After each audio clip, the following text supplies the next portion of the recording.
학계 1장 1절부터 6절 구약 1310쪽 같이 읽겠습니다.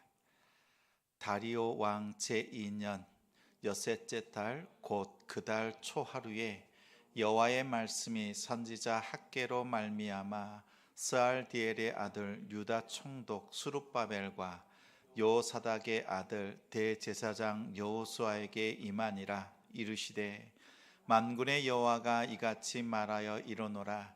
이 백성이 말하기를 여호와의 전을 건축할 시기가 이르지 아니하였다 하느니라.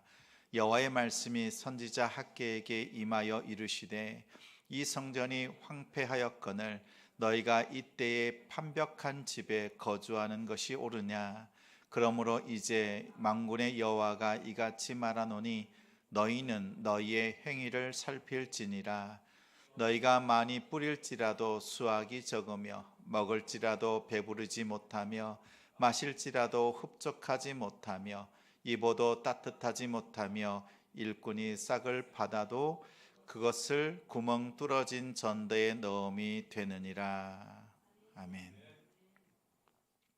하나님의 뜻을 우선하는 가정, 하나님의 뜻을 우선하는 가정이라는 제목으로 말씀 전하겠습니다. 하나님께서 무척 사랑하는 성도 여러분, 저도 여러분을 사랑합니다. 한 주간 믿음으로 살아낸 우리 성도들을 주님의 이름으로 축복합니다. 금요일은 어때요? 이 시간이 되면 몸도 마음도 조금 지치기도 하지요. 일터에서 지내는 동안에 상사의 눈치, 또 해야 될 일들이 많잖아요. 하루 동안 가만히 내버려 두지 않지요.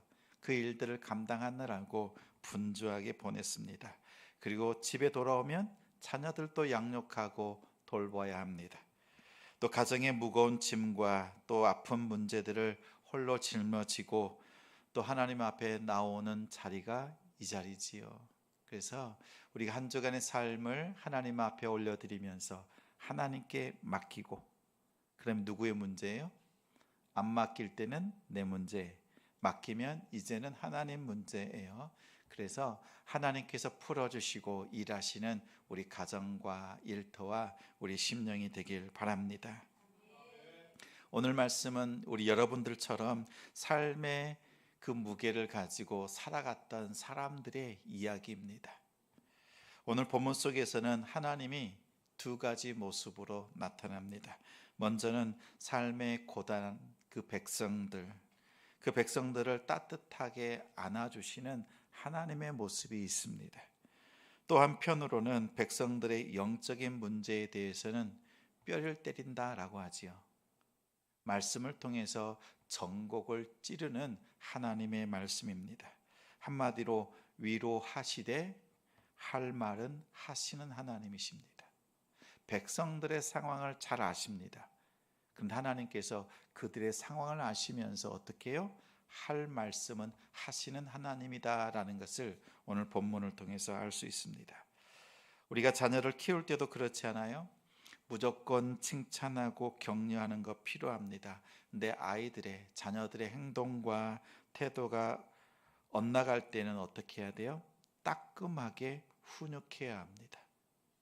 그래야 자녀의 삶의 질서가 잘 피고 바르게 성장할 수 있습니다. 부모가 칭찬만 하면 안 된다. 근데 저는 이게 참 안 돼요. 저도 참 이게 잘 안 됩니다. 성도들을 칭찬하고 격려하는 것은 그나마 애쓰고 수고하고 또 격려할 수 있어요. 근데 목사로서 양들을 따끔하게 혼내는 그 한마디 하려면요, 몇 날, 며칠을, 몇 주를, 몇 번을 기도하고, 그리고 티나지 않게 하려고 그러기도 합니다. 그때 마음이 참 무겁습니다. 근데 오늘 밤 이 말씀을 통해서 우리가 감정적인 위로가 아니라 영적인 질서를 바로 세울 수 있는 그 말씀이 되기를 소망합니다.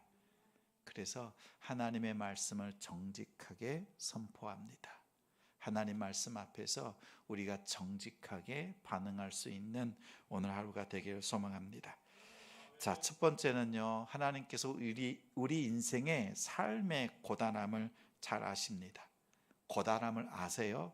근데 그 고단함 속에 숨어 있는 영적인 태만, 나태함을 하나님께서는 지목하십니다. 학개 선지자 당시에는 이스라엘 백성들이 포로로 끌려갔다가 귀환을 했습니다. 무너진 성벽을 보고 통곡했습니다. 우리가 불순종해서 이렇게 솔로몬 성전이 무너졌습니다. 그리고 돌아와서 어떻게 해요? 뜨거운 마음으로 하나님의 성전의 기초를 놓았습니다. 시작은 정말 뜨거웠습니다. 시작은 참으로 뜨거웠습니다. 그런데 주변의 민족들이, 나라들이 어때요? 가만히 두지 않습니다. 회막합니다. 또 그리고 당장 먹고 살아야 될 현실적인 문제들이 산적합니다. 그러자 성전을 짓는 일을 멈춰버렸습니다. 무려 16년 동안이나 아무것도 하지 않았습니다. 그러면서 그들이 하는 말이 이거예요. 2절 말씀 같이 읽겠습니다. 만군의 여호와가 이같이 말하여 이르노라. 이 백성이 말하기를 여호와의 전을 건축할 시기가 이르지 아니하였다 하느니라. 백성들이 하는 말이에요. 그런데 이 백성들의 말이 핑계로 보입니까? 아니에요. 현실적인 이야기입니다. 그들의 말은 지극히 합리적이고 이성적입니다. 포로에서 막 돌아와서 정착하려고 하니까 어때요? 먹을 게 없지요. 먹고 사는 길이 막막합니다. 흉년은 계속됩니다. 주변에서는 계속 위협합니다. 그러니 어떤 마음이 들지요? 지금은 때가 아니다. 지금은 성전을 건축할 때가 아니다. 우리가 먼저 먹고 살 길을 찾고 또 자녀들도 좀 키워놓고 살림살이가 조금 더 안정되면 그때 성전을 짓자, 이렇게 생각하고 행동했습니다. 악의적인 거절이 아닙니다. 삶의 무게에 짓눌린 사람들이 결정할 수밖에 없는, 어쩔 수 없는 합리적인 선택이었습니다.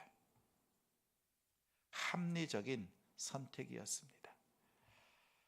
제가 청년부 사역을 할 때, 부격자를 섬길 때 한 청년이 저를 찾아왔습니다. 저에게 이렇게 말합니다. 목사님, 제가 하고 싶은 일이 있고 자격증을 따야 합니다. 그래서 제가 올해는 예배를 전혀 드릴 수가 없습니다. 그렇게 통보하고 예배를 나오지 않았습니다. 통보하고 예배를 나오지 않았어요. 그 다음 주 정말 예배를 나오지 않았습니다. 그리고 열심히 공부했습니다. 자격증을 따고 자신이 원하는 직장에 합격도 했습니다. 그리고 다시 나와서 열심히 예배했습니다.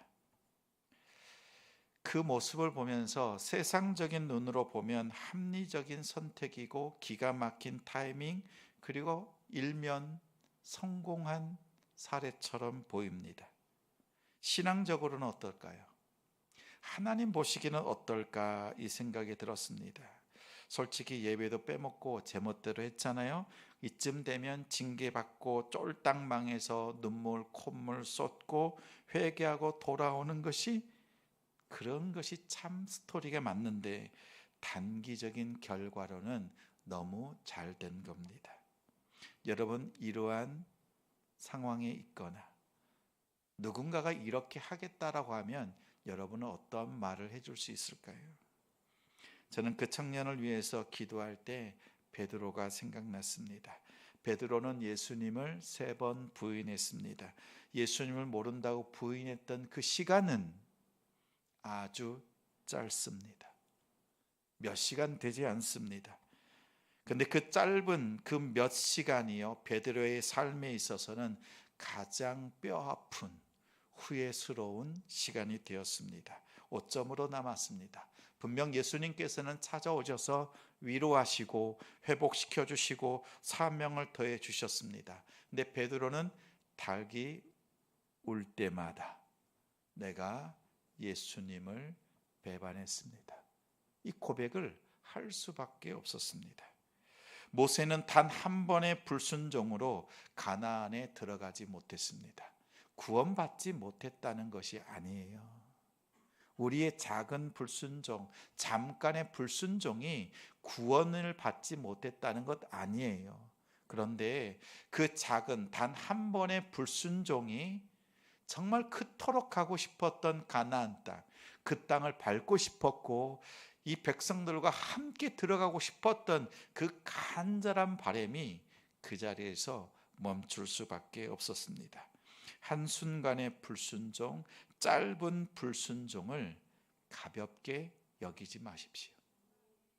구원의 문제가 아니라 하나님 앞에서 우리가 어떻게 서야 되느냐, 이것을 살필 수 있는 우리 성도가 되길 바랍니다. 우리의 생각으로는 어쩔 수 없는 상황입니다. 하나님도 아시잖아요. 합리적인 선택입니다 라고 말할 수 있습니다. 근데 이것은 세상적인 또 하나님 앞에서의 지혜가 아닙니다. 영적 태만입니다.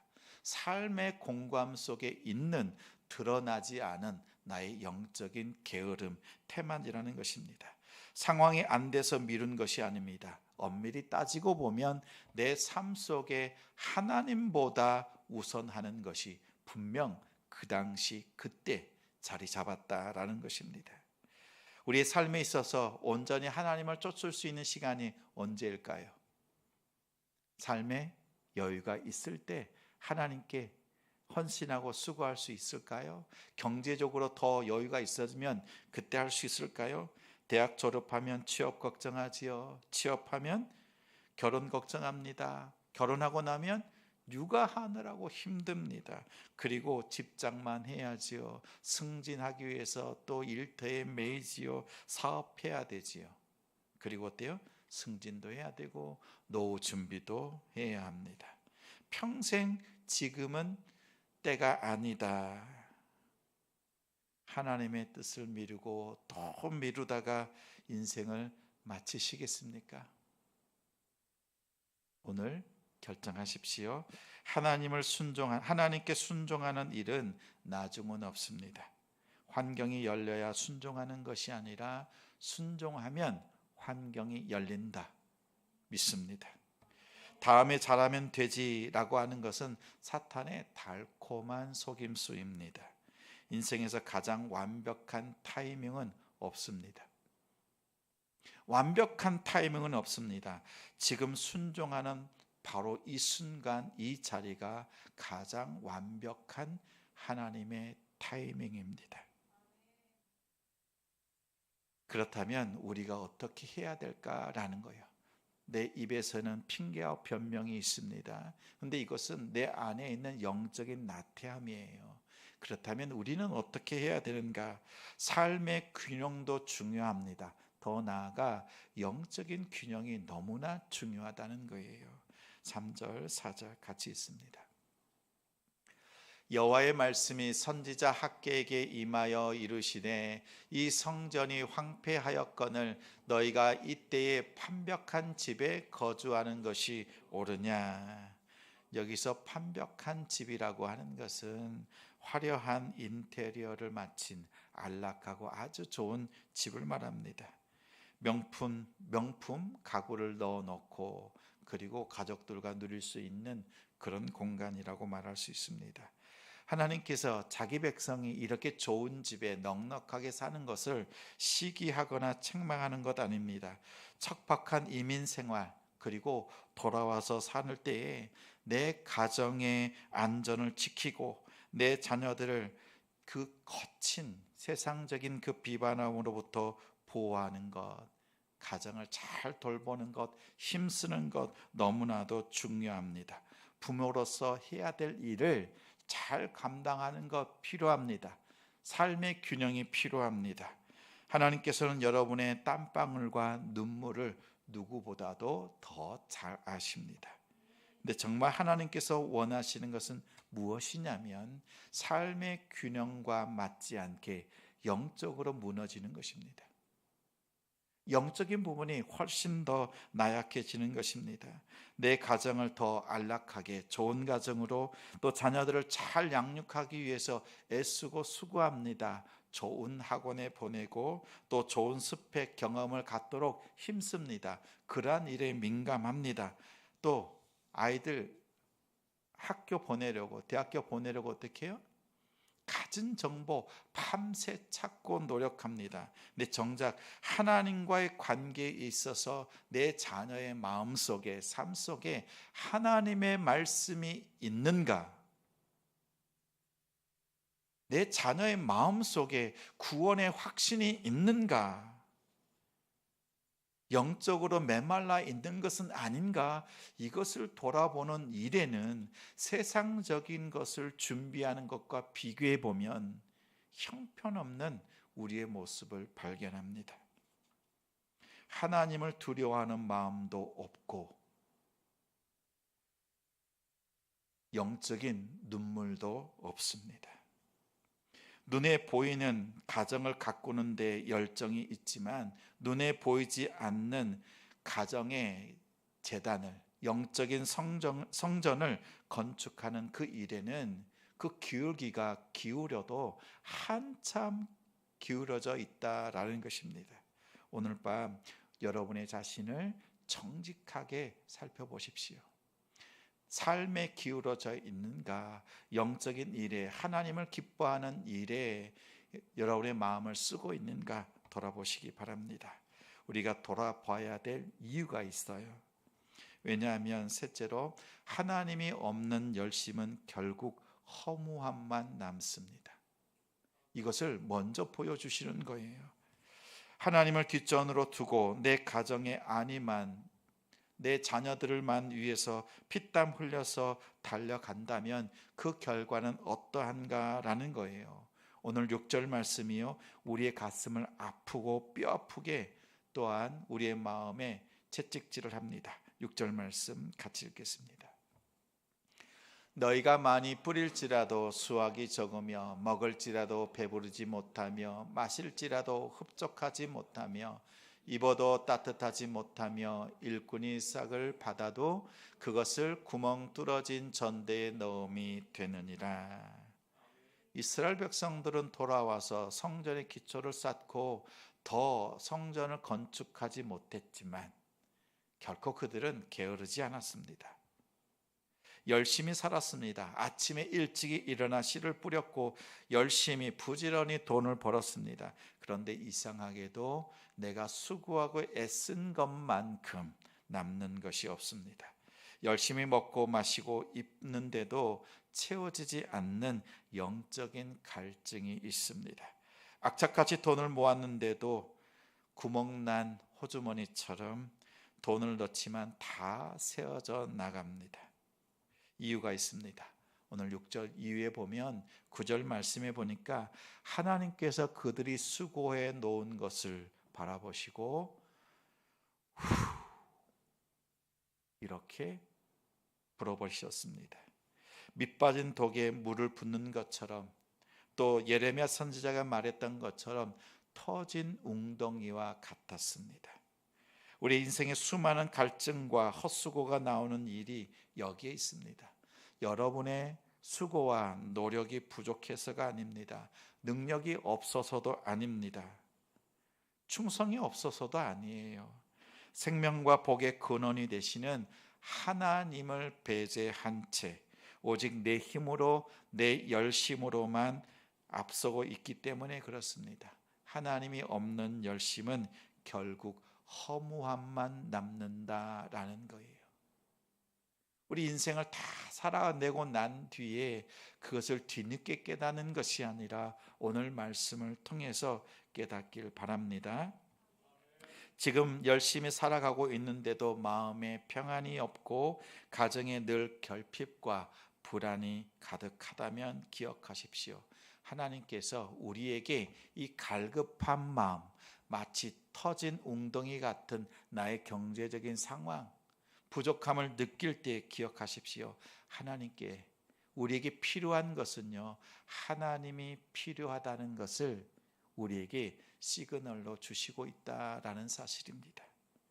우리의 가정에 진정한 평안과 만족이 채워지길 바랍니다. 그 채우는 것은 복의 근원이 되시는 하나님으로 채워질 때, 하나님과의 관계가 바르게 세워질 때, 그제서야 우리의 터진 것들이 채워지고 하나님의 은혜와 복이 흘러 넘칠 줄 믿습니다.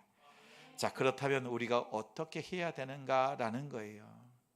우리가 공고함 속에서 영적인 나타남을 발견했습니다. 그리고 우리가 어떻게 해요? 삶의 균형보다 영적인 균형이 필요하다라고 했습니다. 왜? 이렇게 살아간다면 우리의 인생의 그 결과는 허무함밖에 없다라는 거죠.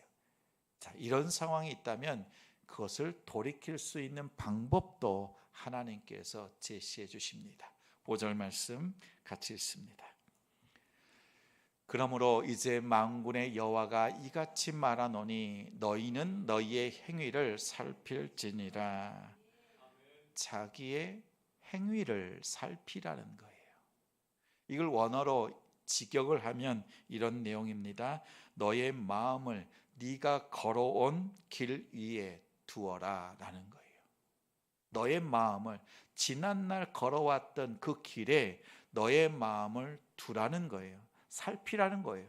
그동안 네가 지난날 어떻게 말하고 어떻게 행동하고 어떻게 살았는지를 너의 마음을 가지고 살피라라는 것이죠. 고단한 현실 속에서 정신없이 치열하게 그때마다 정말 치열하게 달려왔습니다. 근데 그 과거를 돌아보면서 정직하게 대면해 보라는 것입니다. 내 가정을 지키겠다. 또 돈 좀 벌어보겠다. 안정을 찾기 위해서 애썼습니다. 근데 그때 하나님을 어떻게 했는가? 하나님이 과연 그때 하나님을 어떻게 생각했느냐라는 것을 생각해 보라는 것입니다. 하나님을 뒷전으로 두고 정말 열심히 달려왔던 그때를 돌아보면서 하나님의 그 마음을 깨닫는 우리가 되길 바랍니다. 우리 전교인 수련회가 그러한 시간이에요. 내 인생, 내 삶을 달려가다가요, 잠깐 멈추는 겁니다. 잠깐 멈추는 거예요. 1박 2일 동안 세상적인 삶을 잠깐 멈추고, 학교 가는 것 잠깐 멈추고, 일터 잠깐 멈추고 돌아보는 겁니다. 그래서 우리가 정말 하나님 앞에 어떻게 살아야 되는가, 그래서 주제를 정한 거예요. 하나님을 기쁘시게 해드리게 애썼던 그 신앙들을 잠깐 멈추고 오직 여호와 하나님을 기뻐하는 시간, 그 방향을 다시 설정하자라는 것입니다. 오늘 밤도 하나님 앞에 기도할 때요, 여러분의 마음을, 여러분의 삶에 두고 돌아보시면서 하나님 앞에 결단하는 이 시간이 되길 바랍니다. 바쁘다, 여유가 없다, 핑계나 변명하는 것을 멈추고 영적인 그 우선순위가 어떻게 되어져 있나, 이것을 살펴보십시오. 세상을 향해서 정말 질주했던, 또 우리가 지난 한 주간도 그렇게 치열하게 살아냈던 믿음의 삶도 우선순위가 어디에 있었나라는 것을 돌아보면서 하나님 앞에 기도합시다. 하나님과 하나님의 나라를 기억하시면서 하나님의 의를 구하는 우리가 되길 소망합니다. 시간이 남아서 예배하는 것 아닙니다. 시간을 내서 예배합시다. 우리가 예배할 때 하나님께서 우리의 가정을, 우리의 자녀들을 지켜주십니다. 여유가 있어서 기도하는 것 아닙니다. 나의 여유를 하나님의 시간으로 내어드리고 기도할 때 하나님께서 가정을 지켜주십니다. 우리가 기도할 때 우리의 구멍난 전대, 터진 웅덩이를 하나님께서 막아주시고 하나님께서 채워주십니다. 세상이 안락한 판벽한 집을 짓기 위해서 인간적으로 노력하기보다 내 안에 무너진 성전, 가정, 재단, 그 기도를 하나님 앞에 세워드리면서 나아가길 소망합니다. 하나님께서 친히 채우십니다. 하나님께서 친히 보호하십니다. 하나님께서 직접 복에 복을 더하여 주십니다. 그리하여서 하나님의 백성들, 우리의 가정들이 믿음의 명문 가정으로 거듭나기를 주님의 이름으로 축원합니다.